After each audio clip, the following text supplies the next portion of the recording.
un vœu qui fait partiellement écho à notre discussion de tout à l'heure sur la maîtrise de la consommation d'énergie. Alors, par ce vœu, la pollution lumineuse est un des effets pervers du monde moderne, notamment dans les grandes villes, tout comme elle est régulièrement la résultante de mauvaises installations. Donc, ce vœu vise à repenser notre rapport à l'éclairage public pour le renforcer là où c'est utile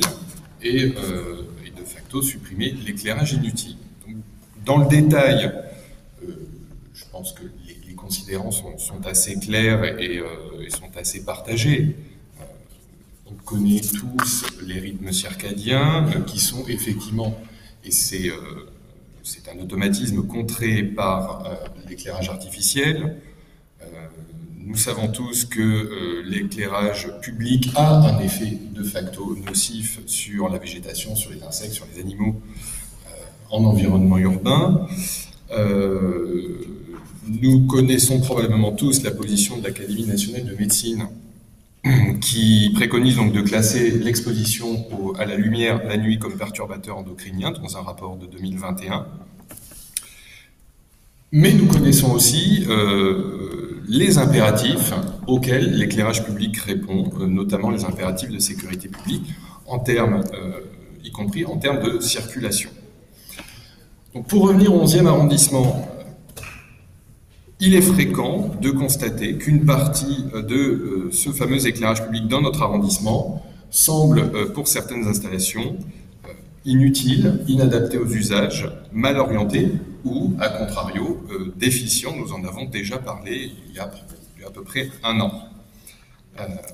Considérant que si le sous-éclairage a des conséquences en termes de sécurité publique, le suréclairage public, outre son impact sur la flore, la faune et l'humain, a aussi un coût écologique et économique qui peuvent être significatifs. Et considérant enfin